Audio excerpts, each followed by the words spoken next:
I speak tonight for the dignity of man and the destiny of democracy. What happened in Selma is part of a far larger movement which reaches into every section of America.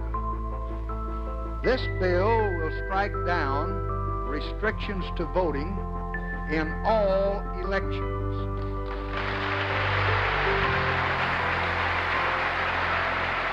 Today we celebrate our noble tradition by signing our newest civil rights law, the National Voter Registration Act of 1993. Today we renew a bill that helped bring a community on the margins into the life of American democracy. I am proud to sign the Voting Rights Act, Reauthorization and Amendments Act of 2006. Young people are fired up about the 2008 election. Large numbers of African Americans are turning up at the polls in what could be a historic turnout among the nation's largest minority voting group. 11 o'clock on the East Coast, we can report history. Barack Obama is projected to be the next president of the United States of America. As the polls open from the east to the west across this country, the same picture continued to emerge. Eager voters showing up before the polls even opened, and in many cases, lines as far as the eye could see. This mathematically makes no sense to me. Some of these cheating has happened. I don't believe it. I think this is voter fraud. Several new voting laws recently enacted in the United States. I think we've got a lack of voter integrity. That means our voting is not honest in this country. State after state can't point to a single instance of in-person voter impersonation. Not one. Name it for what it is. It's an attempt to repress minority voting, masquerading as an attempt to end corruption. It's an ID. Everyone has an ID. Voter ID, which is going to allow Governor Romney to win the state of Pennsylvania. Done. We cut Obama by 5%. I think that probably photo ID had helped a bit in that. Experts found that African American voters were nearly twice as likely to lack voter ID. Well, I think Hillary Clinton is about the weakest candidate the Democrats have ever put up, and now we have photo ID, and I think photo ID is going to make a little bit of a difference as well.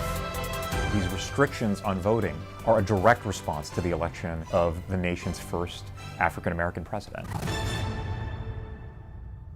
We just got new metrics in. Donald J. Trump is the president of the United States elect.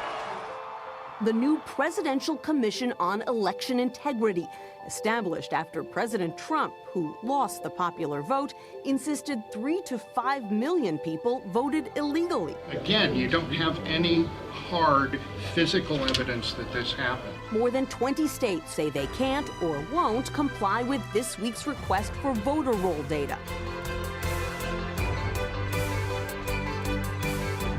The American Civil Liberties Union is launching a 50-state campaign to restore Americans' voting rights. You know the issues of North Carolina voter ID. The Fourth Circuit issues a decision. They said it was clear that the intent was to target African Americans with, quote, surgical precision. The history of democracy in this country has never been a simple story of linear progress. We have overcome every moment of backlash, and we will overcome this one and move closer to a democracy in which everyone can participate and be treated equally.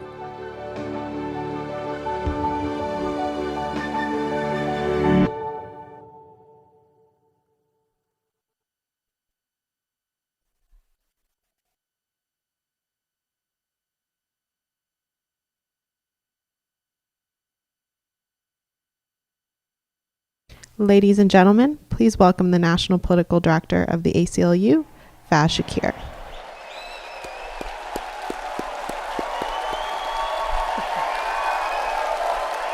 Good evening. Hello, Kansas. How are you feeling? We're excited to be here tonight. We got the former governor of your great state, Kathleen Sebelius, is here. Thank you. I know there's a team out in Wichita who's joining us tonight. We got 600 house parties all across America, in all 50 states and DC, joining us tonight in this movement. You know, quite frankly, Puerto Rico, we had friends in Puerto Rico who are going to be joining us tonight. They had plans to be part of this, and unfortunately they can't be part of it for understandable reasons. They're dealing with a tremendous hardship.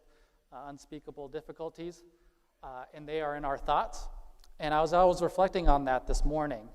The endeavor that we're gathered here to improve our democracy, to make it responsive and to be reflective of the great diversity of America, it's really most seen in how our government is responding to Puerto Rico right now. That if you want a government, not just of the people, by the people, for the people, do we want a government of all the people, by all the people, for all the people? That's what we're fighting for.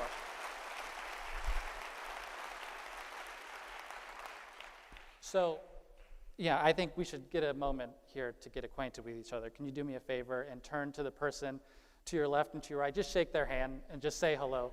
Yeah, just thank you. Appreciate that. All right, so now we can have a conversation among friends. So welcome to the launch of the Let People Vote campaign. My name is Faz Shakir. I'm the National Political Director of the ACLU. And on behalf of the ACLU, all of the staff of the ACLU, all of my wonderful colleagues, we want to thank you for the tremendous amount of support you've given us over the past year. I can't tell you how gratifying it is to know that there's so many of you who share our vision of justice, and you are simply the wind beneath our wings. You have made the ACLU as an institution stronger. You have made the resistance to Donald Trump's assault on our civil rights and civil liberties stronger. And from the bottom of our hearts, thank you. Thank you. 11 months ago, when Donald Trump was elected, the ACLU sent him a clear and unmistakable message that if you were going to follow through on your promises to violate the rights and liberties of so many Americans, we'll see you in court. And we kept that promise. In 9 months alone, we filed roughly 100 legal actions. But I think 11 months ago when Donald Trump was elected, I think you sent us a clear message as well. You said, hey, ACLU, keep filing those amazing lawsuits, keep doing what you're doing, but tell us how we can get involved in your mission. Is there something we could do to help? Am I right? Did I hear that? And so, well, I want to say we heard you, and in March we launched People Power. And People Power is built on a simple creed, that we were going to amplify the ACLU's mission by empowering and entrusting volunteer activists like yourself to do meaningful work to help make policy change happen. And in the last 6 months, having launched this program, I can tell you that you have proved that the program works. The model works. Our first campaign was called the Freedom Cities campaign. We asked you to go meet with local law enforcement officials and your local elected officials and to discuss making your immigration policies more friendly, sanctuary-like policies that would resist the worst excesses of Donald Trump's mass deportation regime and make for a welcoming society for all of our friends and neighbors. And in that period of time, just 6 months, we have had a number of successes to come back to you. Phoenix, Arizona, Washtenaw County in Michigan, Ann Arbor, Michigan, Newcastle County, Delaware, Middlesex County, New Jersey, Berwyn, Illinois, Rockville, Maryland, Culver City, California, Mountain View, California, Silver City, New Mexico, and on, have all passed ordinances to protect our friends and neighbors in their cities. Amazing. And because you have proven that the model can work, we're coming to you with the second major ask, a second major campaign, and that is to expand the voting rights for all Americans across the country, the Let People Vote campaign. And this is a hard one. This is going to be difficult. This is complex because given the dysfunction in Congress, we are not going to pass anything through there to expand voting rights. It would be ideal if we could, but it's not going to happen. So the only way that we can fight to expand voting rights in America is to go state by state by state. Painstaking, right? It's a challenge.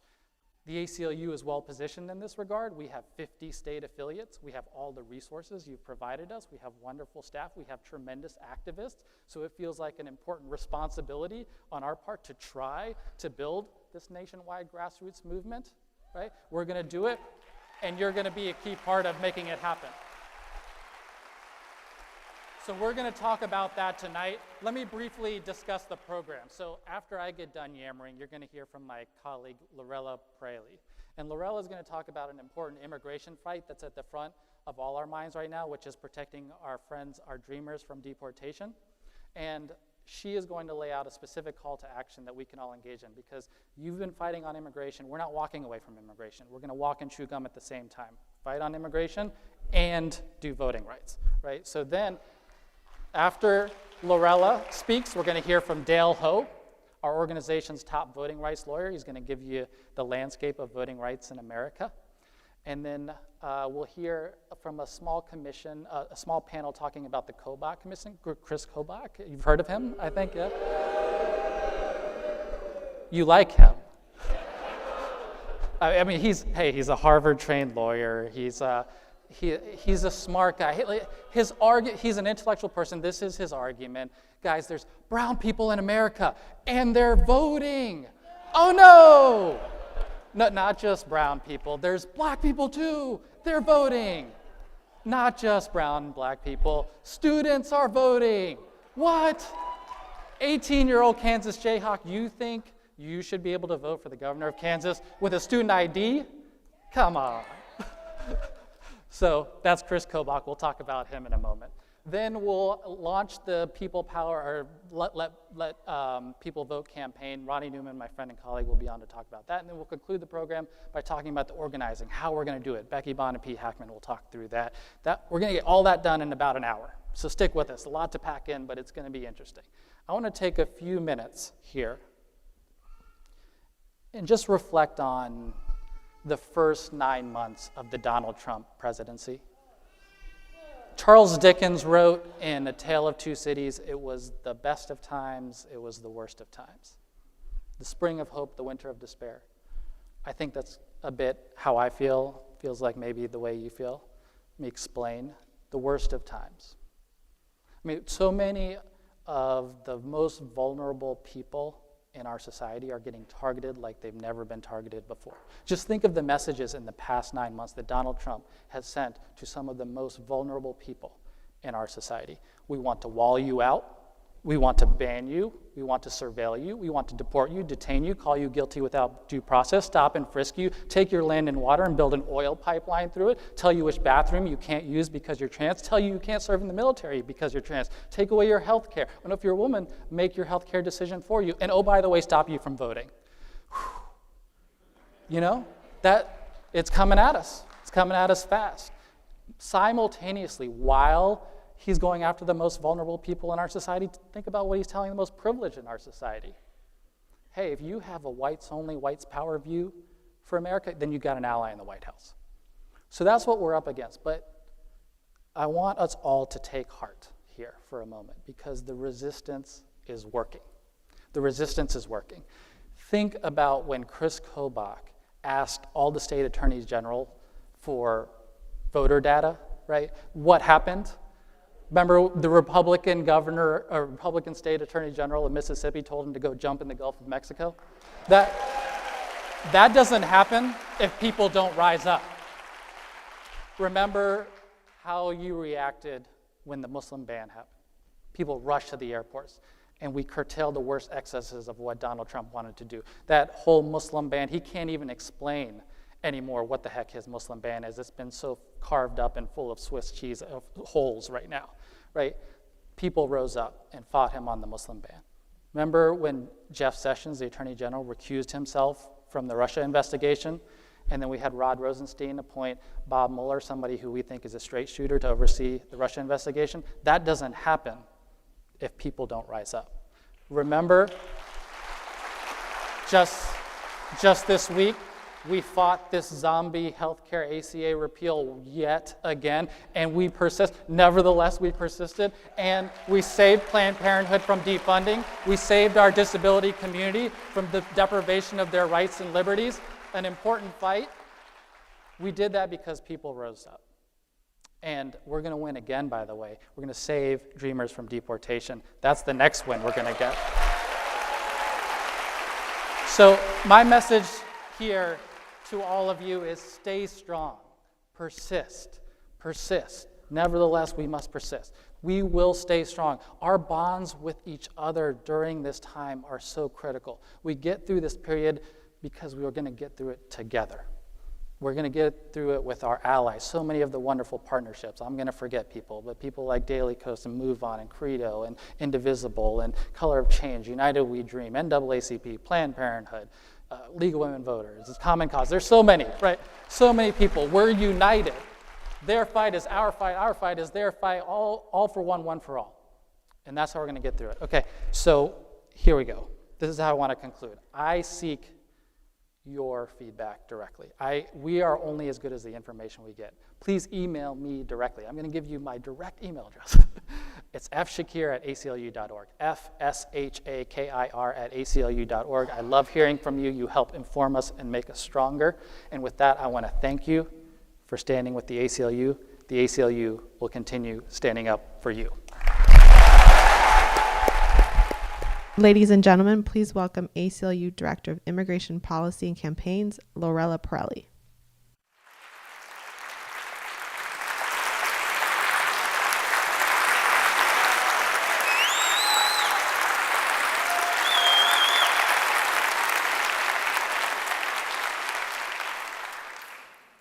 I still remember that Friday afternoon in 2009. I was trying to call for help, dial someone's number, and then I found my hand shaking uncontrollably. I needed some answers quick. I needed to know what I would tell the police when they asked for my driver's license. Then I looked in the rearview mirror and I saw the red and blue flashing lights. And then I thought, my nightmare is playing out right in front of me. What am I supposed to tell the police when they ask for my driver's license? Will they deport me? Will they deport my mother? What about my sister Maria?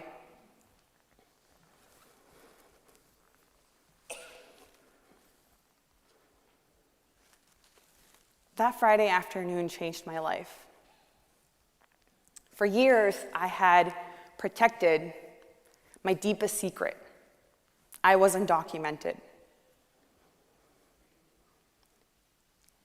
Things never went back to being the same after that Friday afternoon, not only because I got involved with the undocumented immigrant youth movement, but because I felt deeply what it felt like to be betrayed and what it really was like to be undocumented in the United States of America.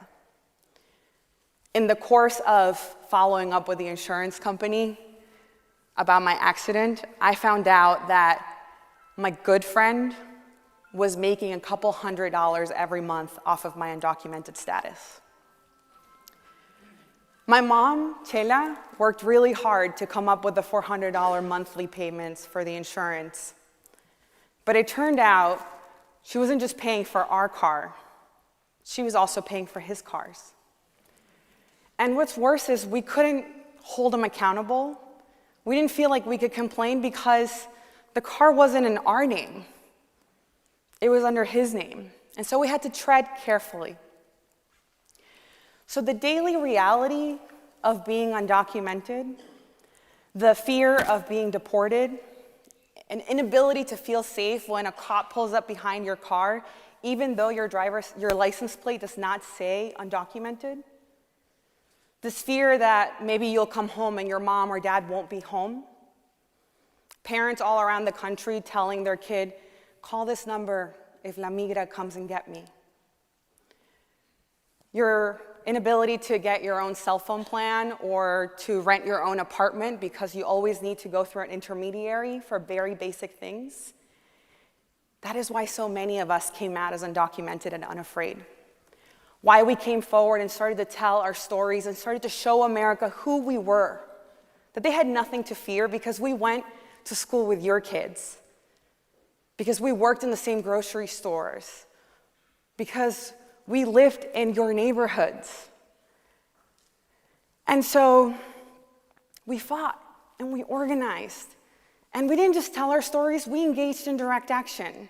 We spoke truth to power. We made Democrats uncomfortable.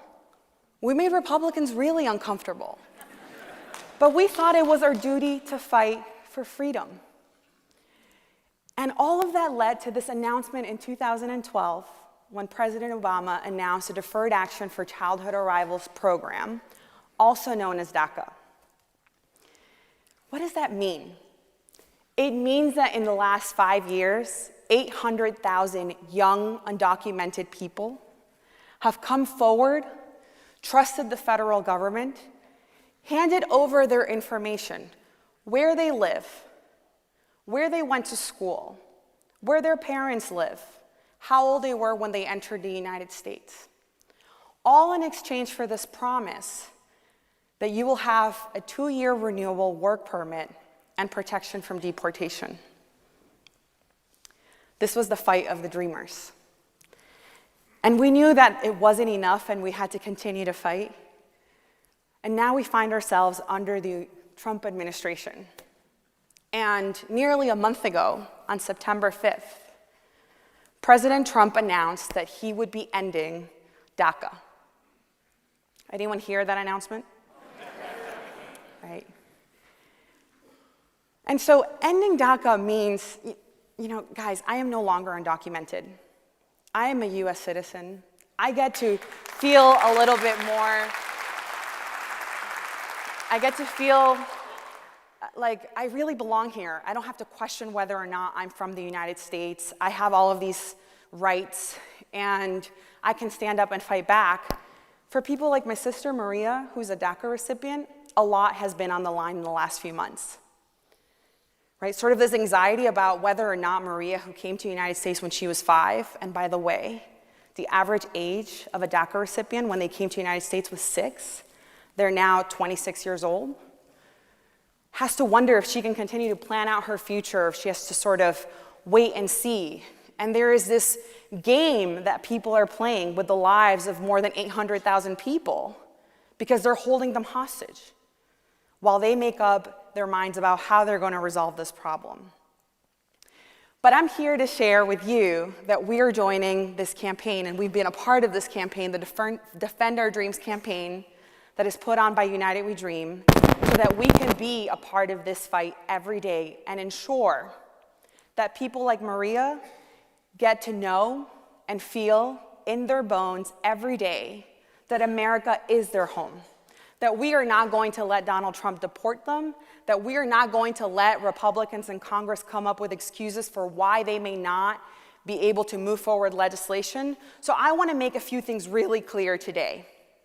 This moment that we're in, these 800,000 people who are wondering what's going to be of their future, this is a manufactured crisis. It didn't have to be this way. If Donald Trump was struggling about what to do with DACA recipients, he would have kept the program in place.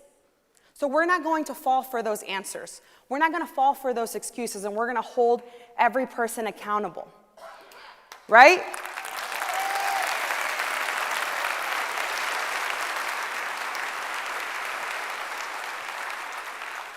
And so it's on us to show up, because I'm going to tell you what the stakes are.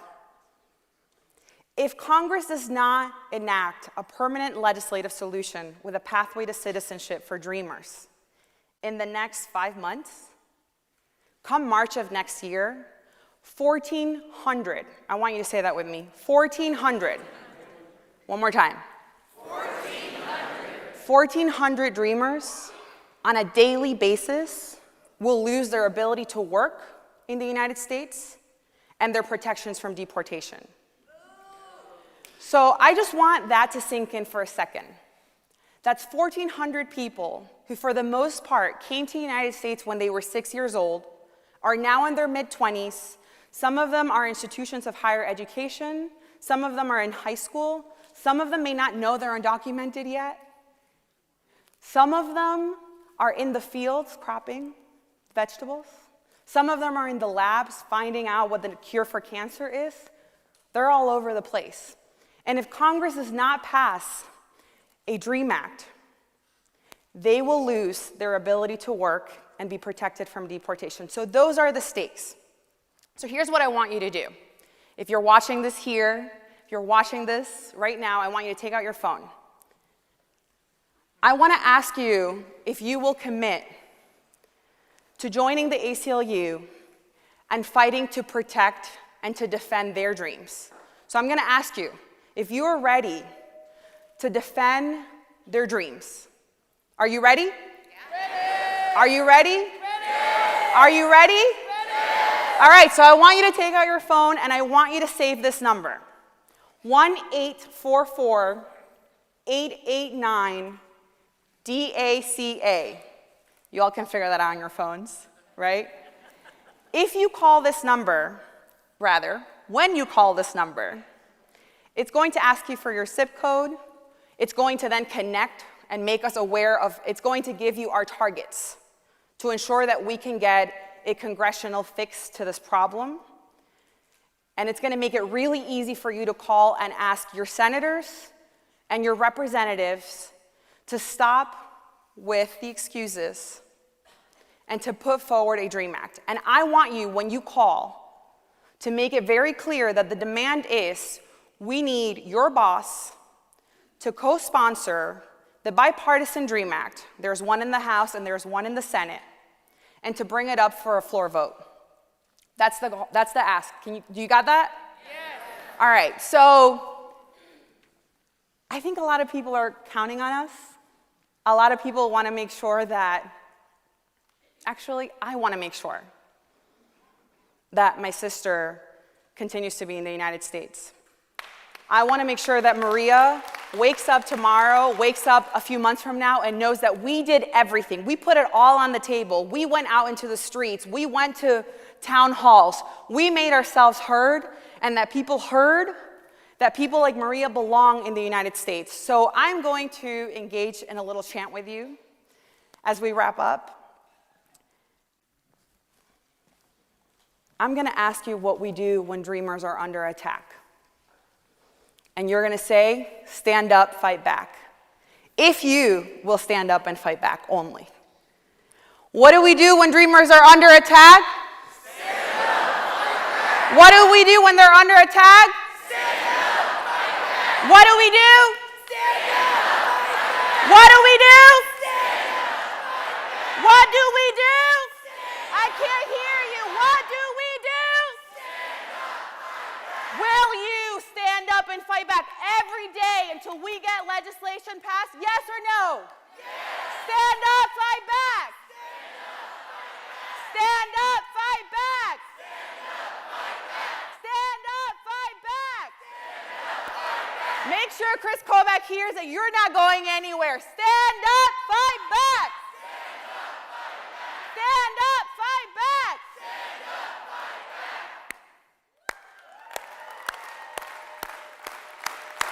Woo! All right. Thank you all. Ladies and gentlemen, please welcome the director of ACLU's Voting Rights Project, Dale Ho.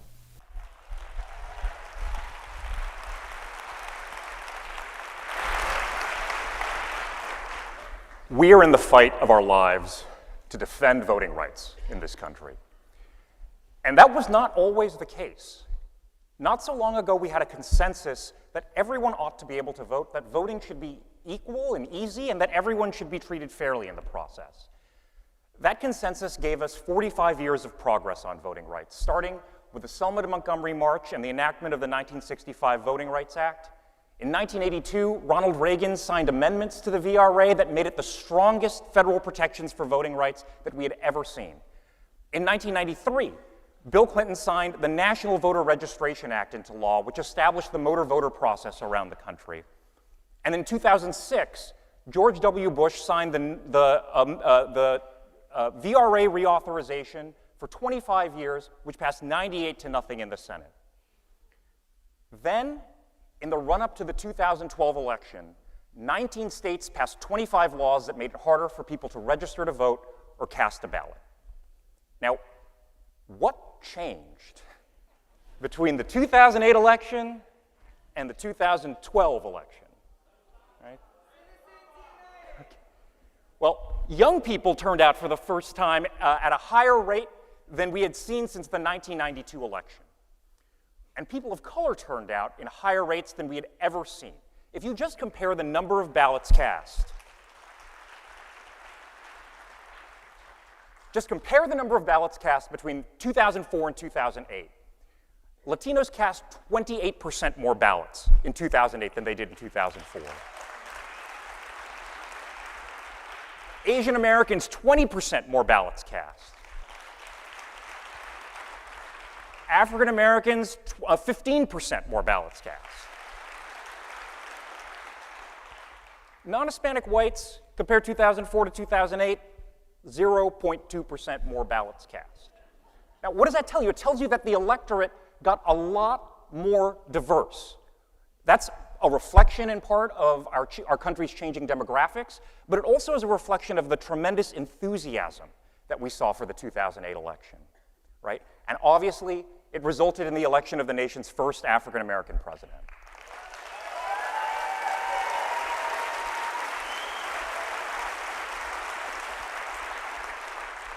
And then, almost immediately, you started to hear the mantra from the other side. This can't be legitimate. Our elections processes are tainted by fraud, and we need not to be making voting easier the way that we had been for the last 40 years plus. We gotta make it harder, right?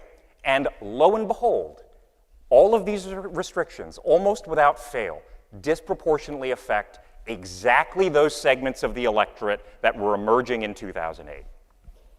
I want to give you just two examples of cases that the ACLU worked on over the last few years. The first is from North Carolina. Now, in 2013, North Carolina considered a bill that would make it a requirement for the first time in that state's history to show a government-issued photo ID when you vote. Now, this bill passed the North Carolina House. As it was originally drafted, you could vote with any form of government-issued photo ID. Then the bill went to the North Carolina Senate, where it sat, where nothing happened for 2 months. While the bill was sitting, the Supreme Court decided a case, Shelby County versus Holder, that eliminated the most important part of the Voting Rights Act, so that states like North Carolina and other states that had terrible histories of voting discrimination no longer had to get federal approval before making changes to their voting laws. And as soon as that happened, the chair of the Judiciary Committee in the North Carolina Senate said, now we're going forward with the full bill. What was the full bill? It not only was a photo ID requirement, but now it eliminated a week of early voting on which 900,000 people cast their ballots in 2012. It got rid of same-day registration. It got rid of pre-registration for 16 and 17-year-olds. On the day that former Governor Pat McCrory of North Carolina signed this bill into law, we, alongside other organizations like the North Carolina NAACP, the League of Women Voters, and the Southern Coalition for Social Justice, filed a lawsuit to block this law. In the course of litigating this case over the next 3 years, here's what we learned. We got emails from the state. While that bill was pending in the Senate and supposedly no action was happening on it, there was a flurry of emails. Emails from the North Carolina legislature to the North Carolina Board of Elections asking for a racial breakdown of who uses early voting, a racial breakdown of who uses same-day registration. And after that data was received, showing that over 70% of black voters used early voting in North Carolina in 2012, suddenly a week of early voting gone. When the data showed that black voters in North Carolina were twice as likely to use same-day registration as white voters, suddenly we got to eliminate same-day registration. We also found emails at the University of North Carolina. Legislative staff was asking for a racial breakdown of who has UNC student ID cards. And suddenly, the new version of the bill, government-issued photo ID is okay, some forms, other forms, like UNC student IDs, not okay for voting purposes. Municipal government employee IDs, not okay for voting purposes. Public assistance IDs, also issued by the government, not okay for voting purposes. The data also showed that the only form of voting in North Carolina that was disproportionately used by white voters was absentee voting. And lo and behold, in the new version of the ID bill, absentee voting was exempt from the ID requirement. We litigated this case for 3 years, and last year, in the run-up to the presidential election, a unanimous panel of the United States Court of Appeals for the Fourth Circuit found that the North Carolina legislature, quote, targeted African Americans with almost surgical precision and ruled that the law was unconstitutional.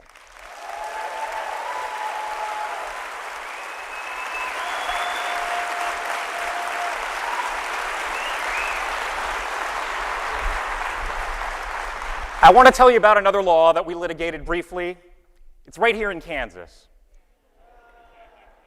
It's a law that requires people, when you register to vote, to show a birth certificate or a passport to your Secretary of State, Kris Kobach, on the theory that apparently there are a horde of non-citizens trying to get into this country so that they can vote. The idea is not that we don't have enough voters, but apparently we have too many voters in this country, right? This law stopped 1 out of 7 new applicants from registering to vote after it went into effect, half of them under the age of 30. Now, we got 2 rulings from 2 United States Courts of Appeals blocking parts of these laws, and now today I can tell you that here in Kansas, if you go to register to vote at a DMV or you use the federal voter registration form to vote, you don't have to show your papers to Kris Kobach anymore.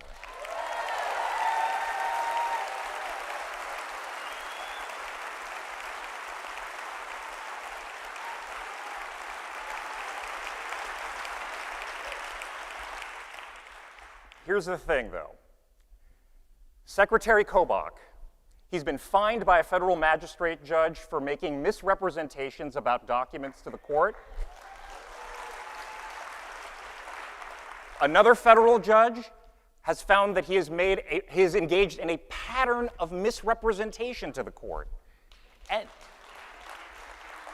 And yet, this man is running a presidential commission on election integrity. I mean, it just shows you how far we have to go. Because when states pass these laws that make it harder for our fellow citizens to vote, we can file a lawsuit. We can try to stop a law like a game of whack-a-mole, trying to stop each one of these laws every time that they emerge. But all that is at the end of the day is playing defense. We have to go on offense.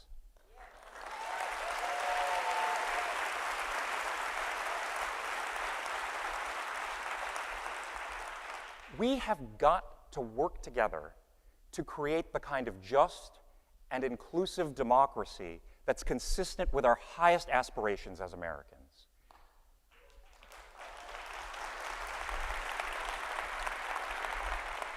We can't do that through litigation alone, through suing people like Kobach. We need everyone in this room and everyone who's watching to join us to make the system open and accessible for everyone, to make sure that 6 million of our fellow Americans are no longer disenfranchised because of a criminal conviction, to make sure that politicians don't gerrymander the districts so that voters don't have a real choice.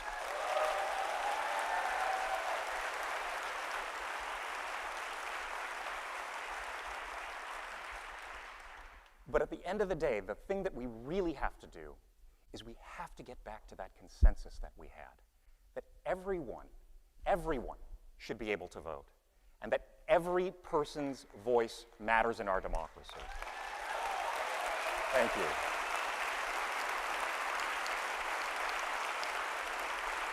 Thank you.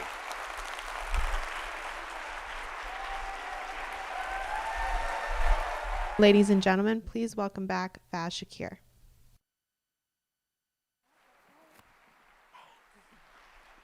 Okay, now you see why Dale is one of our top lawyers on voting rights in America, right? So we're lucky to have him.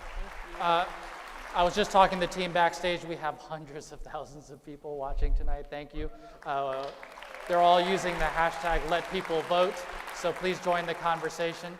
All right, so now we're going to keep the conversation about voting rights going, and we're going to talk about the Trump Kobach Voter Fraud Commission with a few distinguished guests. So here next to me, we have Micah Kubik, who's the Executive Director of the ACLU of Kansas. We have Bobby Hoffman, who's a voting rights policy expert at the ACLU. And we have Molly McGrath, who is helping us get people registered and ID'd, fighting through the ID laws all across the country. Thank you, Molly. So let's kick off a quick conversation about this voter fraud commission. Micah, who is Kris Kobach? Kris Kobach has been the Secretary of State here in Kansas since 2011. And during his tenure, he has earned the nickname the King of Voter Suppression. Mind you, there are quite a few contenders for that particular crown in the country today, but he is the undisputed champion, thanks to the extreme attacks on voting rights that he's pushed here in Kansas, and for going on a cross-country crusade to push those same ideas. The result of his policies here in Kansas is that voter turnout actually decreased, and our democracy was weaker. So who is Kris Kobach? He's someone who puts up barrier after barrier after barrier to make it as hard as possible for eligible citizens to register. He wrote this Show Me Your Papers law in Kansas that forces citizens to produce a birth certificate or a passport.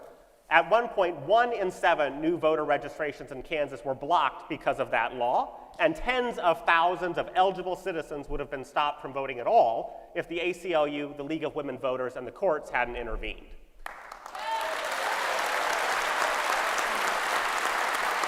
Who is Kris Kobach? He's someone whose policies, unsurprisingly, harm African Americans and Latinos more than anyone else, to the point that the counsel to the U.S. Commission on Civil Rights found that there was discriminatory racial intent in the law. It's not a coincidence that Secretary Kobach is also one of the nation's most extreme anti-immigrant voices, having pushed anti-immigrant laws in Arizona. Who is Kris Kobach? He's someone who uses false narratives to push his ideas, whether it be the false narrative about fraud or his crazy idea that the vote isn't a right at all. He told Breitbart News, where he's a columnist, that the most fundamental privilege of citizenship is the vote. The vote isn't a privilege, it's a right. The Constitution says so.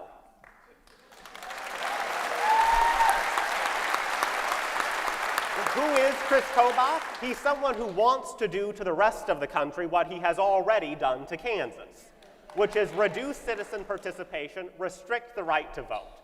And now he's got a national platform to do that, where you can expect him to push the same ideas he's pushed here in Kansas. Ideas that are usually illegal, frequently unconstitutional, and always, always wrong. Bobby, this voter fraud commission is doing whatever it's doing. At the end of it, what do we think they're going to do? What is the end product of what they're trying to accomplish? So to understand where this commission is going to end, it's very important to understand where it began. It began with a lie. President Trump stated that 3 to 5 million people in this country voted illegally. Rather than retract that claim or put some basis of fact behind it, he created this commission to create those facts for him. So, and that's why Kris Kobach was appointed to this commission, because he was the only person willing to stand out and say that that number sounds about right to him. So, along with Kris Kobach, we've got Hans von Spakovsky and J. Christian Adams and others who've been willing to go out on a ledge and say that voter fraud is a huge problem in this country, even though they have no data to back it up. So, what they're eventually going to do is try to back up that claim. I think the easiest way for them to do that is in a process that they've already begun. They've started taking in data from states across the country. They're going to put it into the cross-check system that was developed here in Kansas. They'll take that system, and it's really messy. They'll just take first name, last name, and date of birth from all of the individuals that are registered to vote throughout this country. And if you match, they'll state that there's a possibility of voter fraud there. Some folks, some great researchers from Stanford, Harvard, Microsoft, and University of Pennsylvania went through this and actually looked into it deeper. They took more data. They looked up middle initial. They looked up driver's license number. They looked up the last 4 of Social Security, and they worked with some states, and they found that this has a 200 to 1 false positive rate. So This is the type of garbage data that they're going to be presenting to the American public to say that voter fraud is a problem. Now, in addition to saying that voter fraud is a problem, they're also going to provide recommendations. So at the federal level, they'll probably attack the National Voter Registration Act. So it's even more difficult for folks to register to vote. At the state level, they're going to encourage states to do things like require documentary proof of citizenship in order to cast a ballot. They're going to give recommendations to make voter purges more likely in your state, especially if you don't cast a ballot in like the previous federal election. In addition to that, they will also be making recommendations for photo ID. So those are a few of the terrible things that this commission will likely end up doing over the next year or so. Molly, I'm curious about this issue of when they enact photo ID laws. It's felt by real people on the ground. I mean, there's real impacts here. And you've been traveling the country documenting stories of people. Tell us how, when you pass one of these voter suppression laws, how's it felt by real people? So I do. I see the results of these suppressive laws up close and personal. I work one-on-one directly with voters to make sure that they can vote despite these laws. And what it looks like is it looks like confusion. It looks like exclusion. And it looks really emotional working one-on-one with these voters. One of these voters is a woman named Ruby. And Ruby is a woman in her 80s. She's an African-American woman. And she was born in Arkansas in 1935. She was born by midwife at a farmhouse. And she tells me, as the story goes, that it was sometime around Thanksgiving, she's not for sure, but that the house smelled like turkey. And she never saw a birth certificate. She never had a birth certificate. Now, Ruby had been voting since her 20s. And in came Wisconsin, strict voter ID law, one of the strictest laws in the nation. And Ruby told me that she was afraid that for the first time in her life, she wouldn't be able to vote because she couldn't get the required ID because she didn't have this birth certificate and had never seen it. And luckily we worked together and she was able to vote. But now this also impacts new voters. There's a voter named Alfonso. He was 18, actually a high school senior when we first met. And his parents couldn't afford driver's ed. So unlike his peers, a lot of his peers got driver's license at age 16. Well, at 18 he wanted to vote, but didn't have the ID needed. And to show you his determination in wanting to vote and have his voice heard, we actually went to the DMV during spring break because that was the only time we could get to an open DMV with his academic schedule. Now, what we see with these laws is clearly what it does in the short term, hampering these voters and hampering their participation in an upcoming election by not getting an ID or not having what they need to vote. But what's even more dangerous is the long-term signal that this sends. The signal that these laws send to older voters, to first-time voters, to voters of color, to low-income voters. And the signal it sends is it tells them, this isn't for you, you're not invited. You don't have what you need, and you're not invited to participate in our democracy. And that's a signal that we're working to fight. One of the problems that has already resulted from this Trump-Kobach voter commission is, sadly, we've seen a lot of people deregistering to vote in places like Colorado and others. I mean, tell us what to do about that. Right, so unfortunately people have been deregistering in response to Secretary Kobach's request for this huge amount of data, his attempt to create a national version of the cross-check system that Bobby mentioned. No other states want to participate in that system because it's so terribly designed. This was his effort to force them to do that. Some people responded. The Secretary of State of Mississippi, as Faz mentioned before, told him to go jump in the Gulf. My favorite response was Secretary Kobach's, who quickly and embarrassingly learned that state law prevented him from sharing with himself the data that he had asked for. You would think that he would already know that. Unfortunately, a bunch of folks are deregistering. And so please don't do that. Please don't do that. Please don't do that, and tell everyone you know not to do that. Because the folks who are behind this, what they want is for you to stop participating. They want you to stop voting in elections. If you deregister, you've given them exactly what they want without them having to do much of anything. So the answer is not to deregister, but rather to register to vote and go and find every eligible citizen you can and encourage them to register too. The answer is not to disengage from the process, but instead to engage in it, to engage in this campaign, let people vote, and tell politicians that we want our election laws to be better, not worse. Don't let Secretary Kobach and his sham commission rob you of your vote or your voice. Instead, we need to register, we need to vote, we need to engage, we need to tell politicians what we want and get reform. And if we do that, it will be a much more effective and satisfying response than telling him to go jump in the Gulf. Bobby, in the last election, we heard about Russia collusion. And we know that Russia got involved, hacked into election systems across the country. And we, I think, need to know what you think about improving the voter election system across America. What do you think? So this actually reminds me a lot of the issues that came out of the election in 2000. It was very clear that we had a problem with the infrastructure of our elections in this country. Congress came together and passed a bipartisan bill called the Help America Vote Act. What that bill did was provided funding to states in order to purchase new election systems and election machines. So looking forward at what had occurred recently with Russia, we need another investment in especially election machines in this country so voters have greater confidence when they go and cast a ballot to understand that their ballot is going to be counted accurately. So one of the ways that we're doing this is in South Carolina.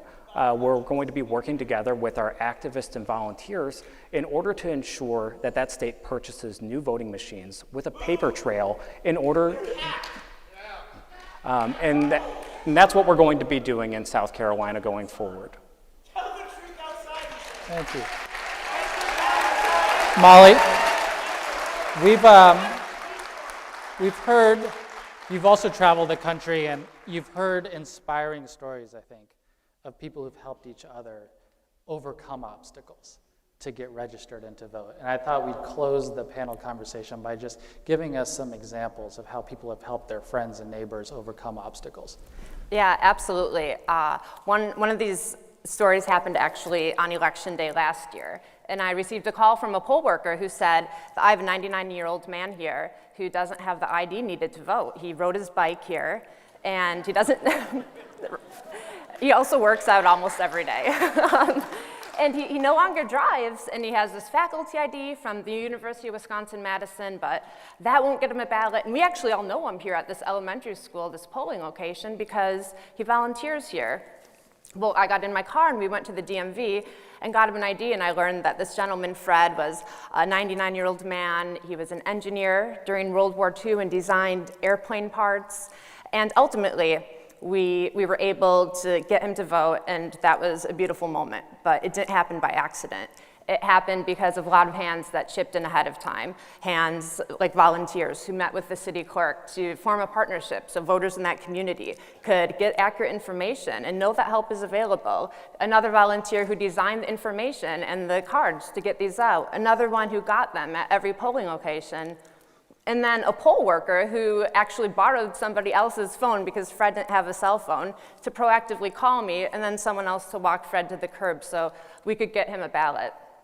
And in working in different communities and working all over, I'm convinced that it absolutely takes a community to work to get someone a ballot despite restrictive registration deadlines, despite ID laws, and to work on felon reenfranchisement. But then also, not just these big policy moments, but right in our community to knock on every single door 5 blocks around your house and make sure that your friends and neighbors and fellow citizens have what they need to vote, to go to senior homes and to food pantries in your community and make sure folks know what their voting rights are. And while I'm convinced that this absolutely takes a community, that's why I'm so excited about tonight, because we just don't have a community, we have an entire universe. And I am so thrilled to be a part of it, and I can't wait to see what we all do together. Please thank me in joining the panel. So I hope the question that you're all now asking is, what can we do about it? And I want to help explain that. We're going to explain the Let People Vote campaign. My friend and colleague Ronnie Newman is going to come on and talk about it tactically, what we can do, the targets, the plan, the ideas of how we're going to go on offense.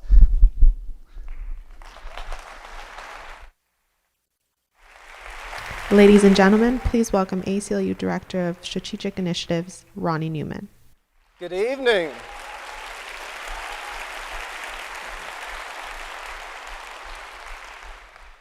My name is Ronnie Newman, and my role in this evening's events is to provide a brief overview of the Let People Vote campaign. I'll explain what we seek to accomplish in the coming months. The mission, in short, is to mobilize, to organize, and take action to expand access to the ballot and make our democracy more representative. The colleagues that preceded me have talked through some of the challenges we currently face in the voting rights space. And so what I'll do now is tell you what we plan to do about it, because we do have a plan. If you're watching this live stream tonight, or if you're here in the audience with us in Lawrence, you either are or think you may be ready to respond to a national call to action.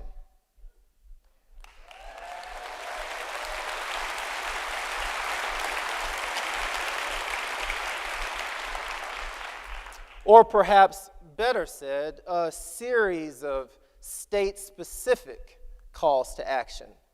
Because in the voting rights area, what you will find is that much of the important policy is set at the state level or at the local level. So that's where we've aimed our target.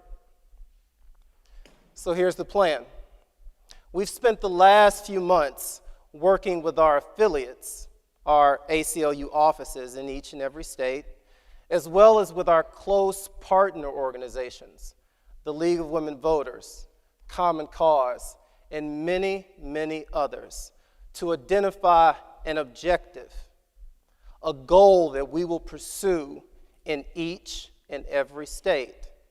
So at the end of that process, tonight, we have 51 calls to action, one for each and every state in the country, as well as one for the District of Columbia.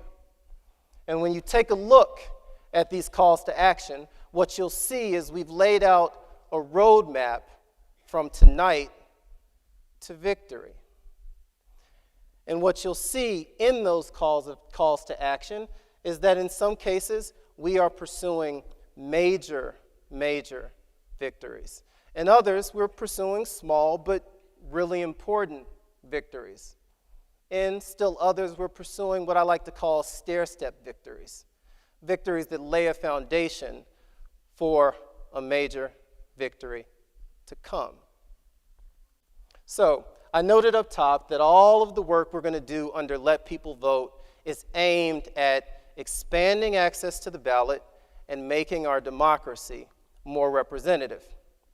What you'll also see when you look at our calls to action is that they fall in 4 major areas. The first is voting rights restoration, and we'll talk a bit about what that means. Second is election reform. Third is redistricting reform.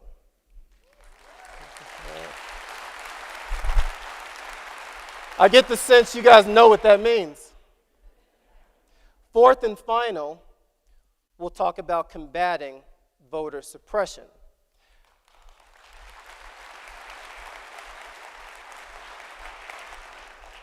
The fact that we've structured a campaign to fight on all 4 of these fronts is reflective of the scope of the challenge we face. But again, we got a plan. So let's go through the 4 areas in turn.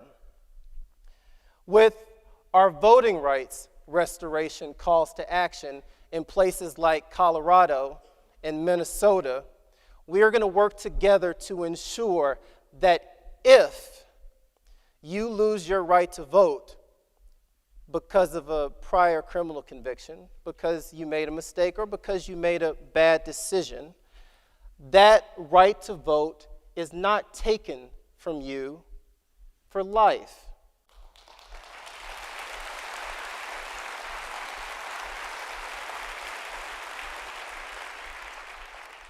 We're going to make sure it's not permanent, and we're going to try to ensure that the period is as short as possible. As you may know, today in Maine and in Vermont, no one ever loses their right to vote. And so if you make a mistake and you end up in jail or you end up in prison, you continue to vote right along with the rest of us. We don't lock you out of the democratic system.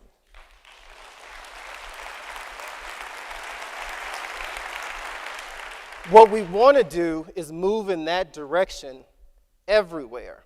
But at absolute minimum, we must eliminate policies like the ones that currently exist in Florida or in Kentucky, where if you make a mistake at age 25 or age 26 and you spend a couple of years in prison, your right to vote is taken away from you forever.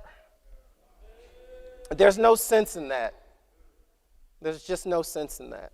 We also want to take on policies where you can get released from prison and return to your community, and during the period that you may be on parole or probation, you can't vote. We don't give you your right to vote back. So let's be clear what we're talking about here. Today, right now, there are millions of American citizens who have been released from prison. They've done their time. They've returned to their communities. They're back at work. They're raising kids. They're paying taxes. They're contributing to their communities in all manner. But they can't vote. They can't participate in the process of deciding who governs the community they live in. They can't participate in the process of determining how the community they live in is governed. We're going to put an end to those policies.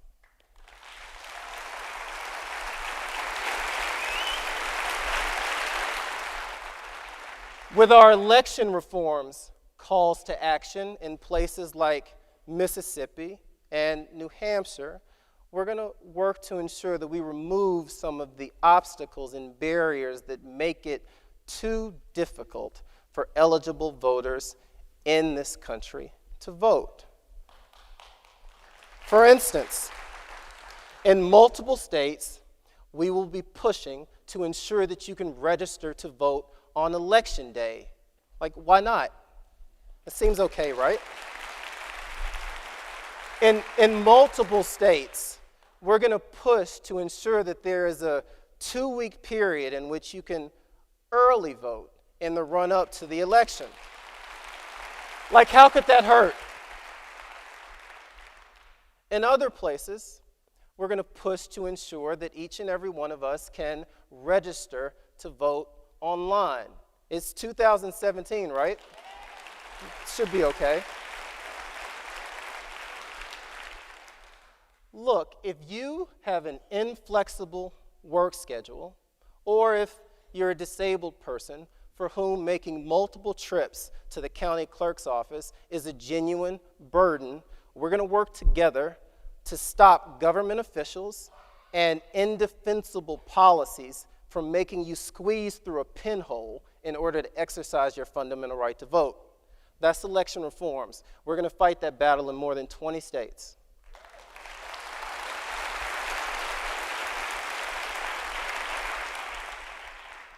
Redistricting reform, which I sense is a favorite topic of the audience here tonight.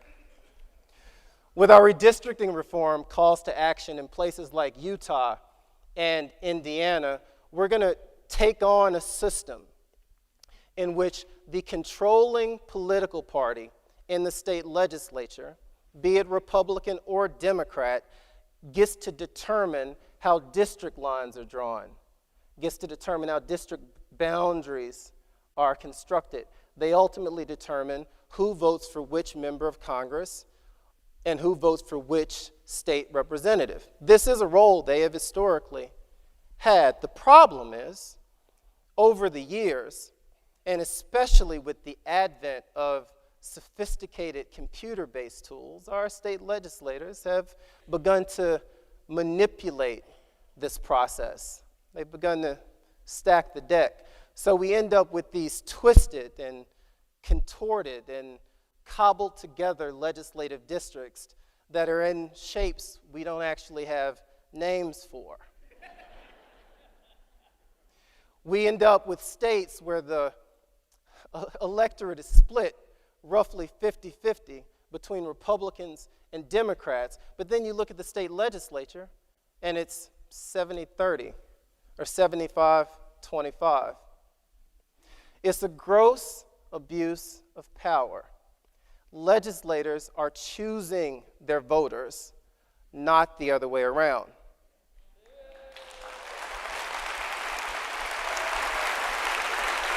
But we're going to take on that system, and we're going to fight to establish independent redistricting commissions in states across the country to do this important work that lies at the heart of our electoral system. Lastly, fighting voter suppression. That's a battle we'll wage in places like West Virginia and North Carolina. We're going to take on the transparent tactics of folks like Kris Kobach. You know, requirements that you present a birth certificate when you register to vote. Like, how many of you know right now exactly where your birth certificate is? I know I don't. And I suspect I'd call my mom, whose birthday is today, by the way, and hopefully she could help me, but it might not be easy. And if it's not some arbitrary documentation requirement, it's voter purges, where they remove eligible voters from the voter roll because they happen to not vote the last election cycle, or their name matches the name of a voter on a voter roll 2 states from here, as if all of us have fully unique names in a country of 300 million people. But we're going to take on these tactics, and we're going to win. So those are our 4 areas, and that's where we're going to operate.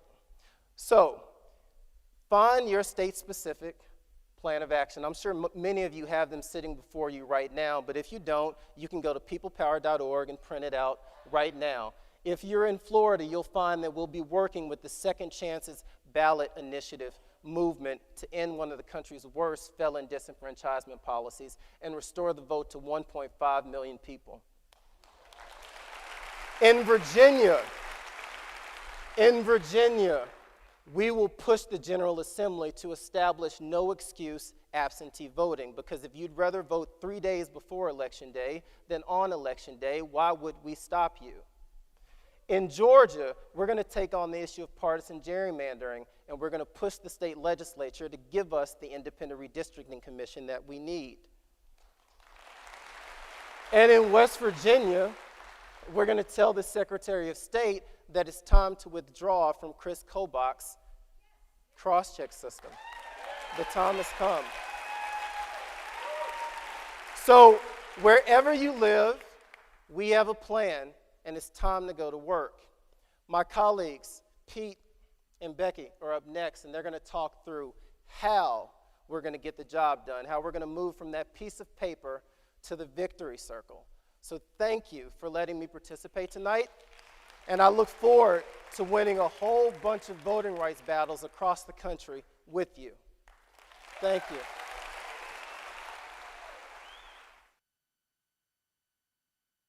Ladies and gentlemen, please welcome ACLU's National Field Director, Pete Hackman, and People Power Organizer, Becky Bond.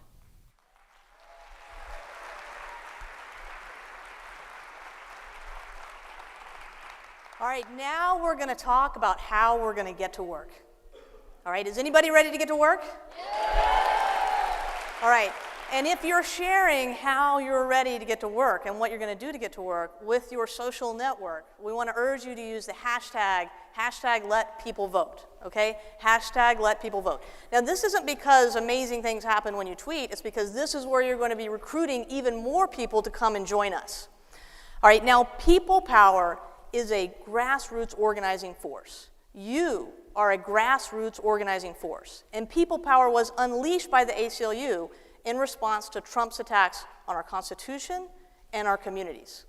So while the ACLU lawyers, they're fighting in the courts, ACLU supporters, that's you, right? ACLU supporters, they're working in person with other people in their communities to build real power on the ground where they live.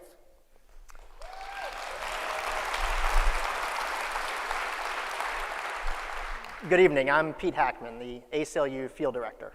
People coming together, taking on big challenges, achieving meaningful victories. That's what the People Power program is all about. And we're excited now to move from learning to action. Because defending the right to vote, expanding access to the ballot, making our democracy more representative means we can't just respond and mobilize against the latest outrage, although that is important. It also means we have to organize. So the live stream is going to end in just a few minutes, and here's what's going to happen. If you're someone who's in one of 600 in-person events that are happening all across the country right now, you're going to have an organizing meeting right now with the people that you're watching the live stream with. And if you're tuning into the live stream on your own, first of all, we want to say we're so happy to have you with us. And whether you're an activist who's been doing this for a long time, or whether you're someone that's just checking this out for the first time and considering taking action, we're here to connect you to other people so you can make a real difference where you live. Now,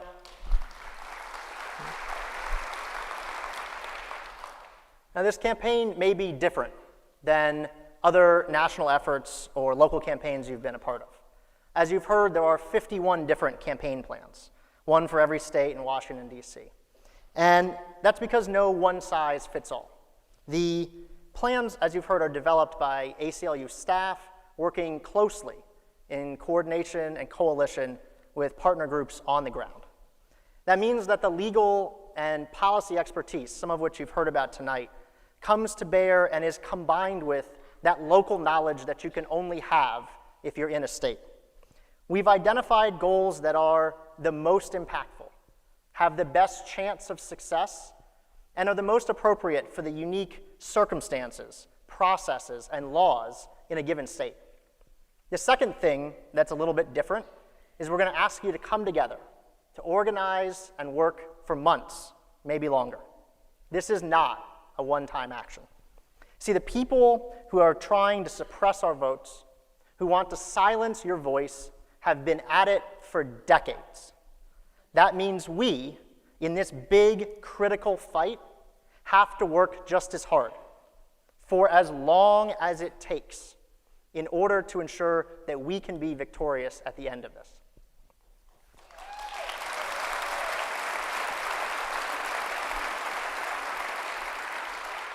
And it means we have to go on offense. All right, we do have to go on offense. And key to going on offense in 50 states plus DC is turning over the work to hundreds of thousands of local community members, people like you. Okay? Now, there are strategic plans that have been created by the ACLU state affiliates working in coalition with local partners. This has already happened. But the work of organizing and winning those campaigns, that is going to depend on you. Now, the good news is that we believe there's a huge capacity out there, largely untapped in the grassroots, that is ready to go on offense and win important victories. And many of you and many of your neighbors, they're ready and willing to make commitments, big and small, to go into service to win victories that matter. Now, at People Power, it's our role to support you, whether you're a seasoned activist or whether you're just getting involved in the first time, to support you to do the work of expanding access to the ballot and making democracy more representative in your state. So when this live stream ends, if you're in one of our over 600 events, your host will share with you the organizing meeting agenda and your state's Let People Vote plan. That state plan includes some tactics to help you get started. And those tactics vary by state. As you've heard, That could be collecting petition signatures, contacting state legislators or local government officials, or engaging directly with people in impacted communities. It will include but be more than just tweeting using the hashtag #LetPeopleVote. So what we want you to do is talk about the plan. Decide which tactics to pursue first, establish some responsibilities in the group, and do two important things. Make a to-do list and set a time and a place for your next meeting. Look, we know that you're busy, and none of us can or will stop fighting the worst abuses coming out of this Trump administration. We're going to continue standing up for the First Amendment and racial justice, for civil rights, civil liberties, and equality for all. But we also know that we have to go on offense. That's why we're so excited about a campaign like Let People Vote. Okay, now this is important. These 51 plans, they have goals. And these are goals that we're going to have to go after, okay? And it's up to you to devise with other volunteers, right, how you're going to achieve those goals. But we're here to tell you, if enough of us pitch in where we live and we can achieve the goals that are in these 51 plans, then we have a real shot at winning. Now, as part of this, when you're going to go out and do this work, we're counting on you to do a few things to make these campaigns successful, okay? So the first thing that we are counting on you to do is actually stick to the goals in the plan. You use the guidelines of the plan to guide your actions, all right? So it's up to you to decide with your fellow volunteers what, when, and how to take action, and we encourage you to be as creative as you wish, but please do it within the framework of the plan, because there's a lot of work to do, and it's going to take all of us if we're actually going to have a shot at winning, okay? Now, the second thing that I want to share with you is that we need you to keep it nonpartisan. Now, this is actually not about Democrats and Republicans, no matter what a lot of people might say. This is about how we're going to work together to expand access to the ballot and make democracy more representative. Now, we've got states where Democrats, they're in the governor's mansion and they hold both houses of the legislature. And still, there are major barriers that are stopping people from voting. And we have other states where Republicans are signing into law major reforms like automatic voter registration, okay? So this is about leveraging people power to force the decision makers to let people vote, and we need to keep it clearly nonpartisan as we go to work on this issue.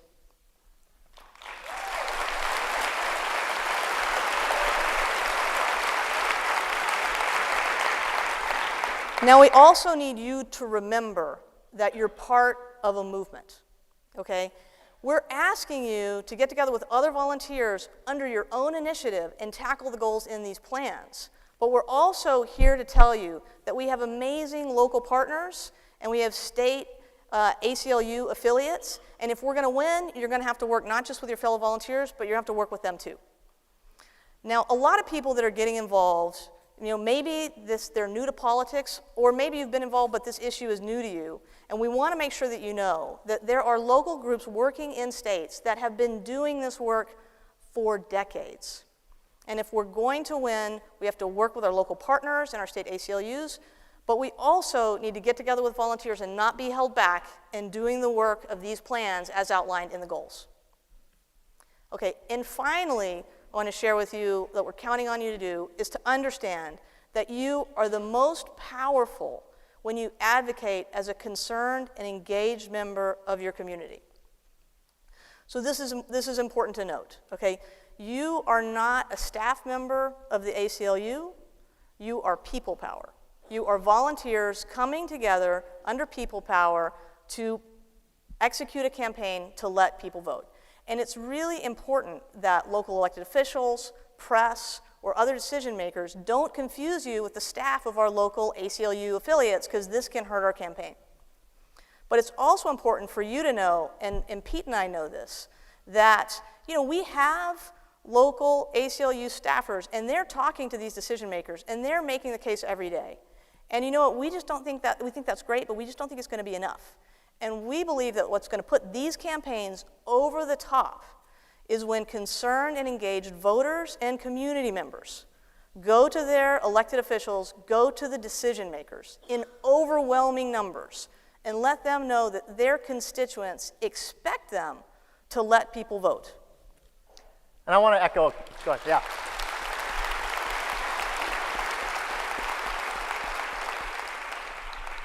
I just want to briefly echo a couple of those last points because I think they're so important. I'm an organizer at heart. That's how I started as a field organizer here in this state. And I am inspired and motivated every single day by the passion and energy of the volunteers and activists that work with the ACLU. That means that I know that when you are talking with other people in the community, communicating directly with elected officials, you are helping make and drive positive change that makes a real difference in people's lives. See, you know this, but the elected officials, they don't have to listen to us, but it's their job to listen to and represent you, their constituents.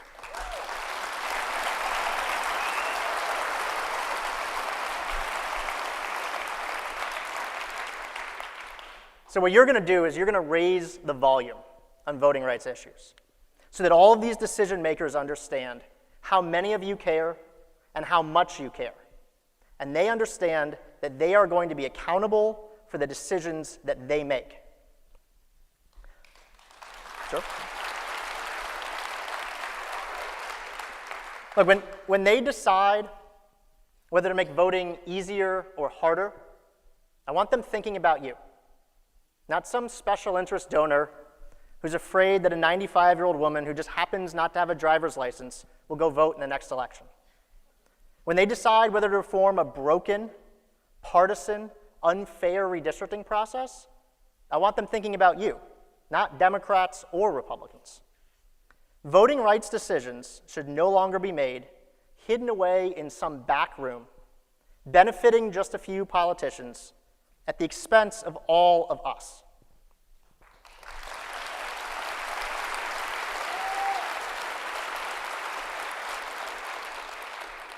A couple weeks ago, I was getting coffee with a people power activist, and she said something to me that I want to share with you.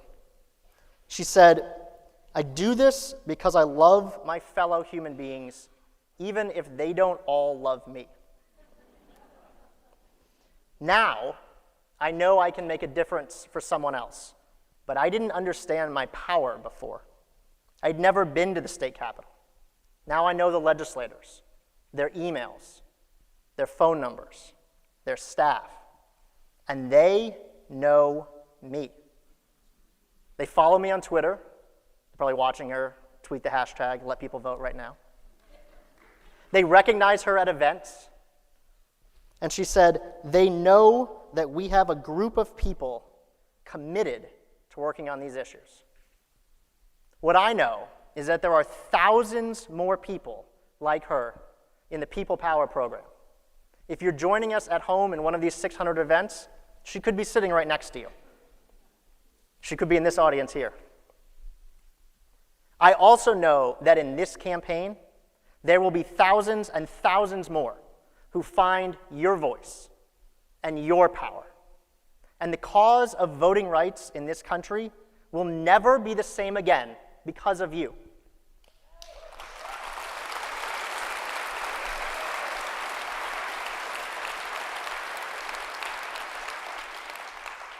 When I dream, that's what I see.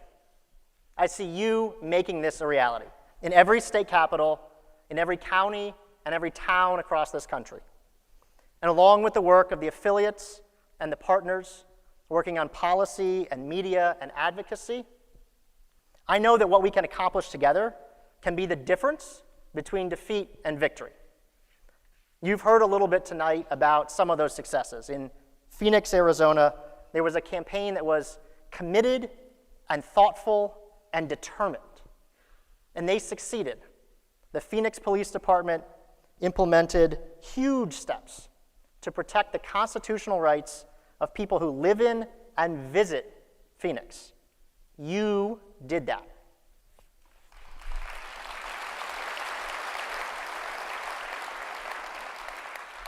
In Michigan, 1,000 People Power activists worked with local community leaders to help make sure that Ann Arbor would protect the constitutional rights of its citizens. And when they succeeded, they didn't stop there. They went to the county level, convinced the County Board of Supervisors to implement 3 measures that protect immigrants, that fund legal defense, and emergency measures and support.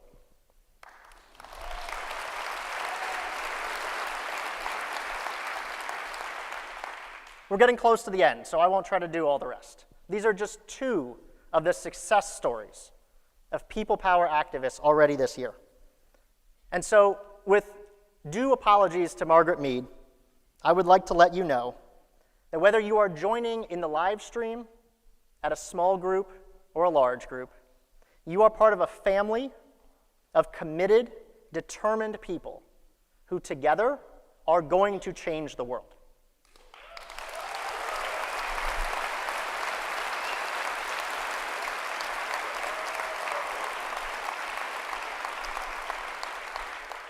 It's such a privilege for me to be a part of this campaign with you, with the thousands of ACLU staff and millions of ACLU supporters and members across this country. We will win because we will work together. I'm sorry.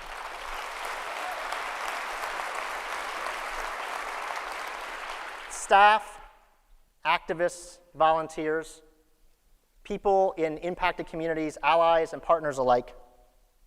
There are people here who have been working on this issue for decades and people for whom today is the beginning. We're going to learn from each other. We're going to listen to each other. We're going to combine hard-earned experience with new ideas, fresh energy with steady determination. When the moment calls for it, we will step up and lead. And when the moment calls for it, we will courageously support partners, allies, and people in impacted communities who are directly under attack.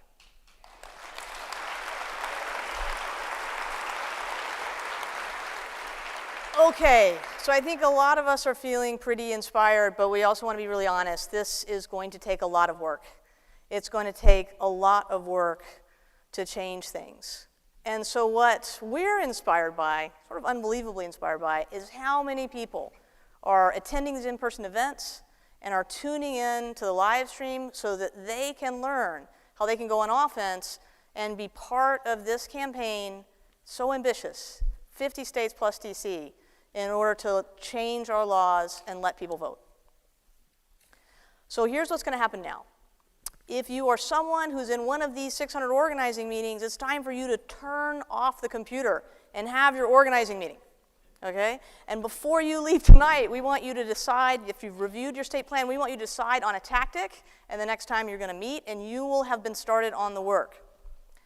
And if you're tuned in to the live stream, you're on your own, you're checking this out, or maybe you've got a couple of friends that you're doing actions with that you're just not in a meeting with tonight. You're tuned into the live stream. We want you to go to vote.peoplepower.org. That's vote.peoplepower.org. And at that page, there's a section. It says Get Involved. There's a pull-down menu. You need to pick your state, because this is not one national campaign. This is 51 campaigns. Find your state. You can get your state plan, and you can find out how you can get started and get involved. And we want you to do that now. Now, it's an honor to be part of this movement with all of you. And Pete and I and the teams at People Power and ACLU, we can't wait to see what you get to work on and what you accomplish. And we want you to know that we're here ready to do whatever we can to support you. So with that, we're going to say thank you, and it's time to get to work. Let's get to work.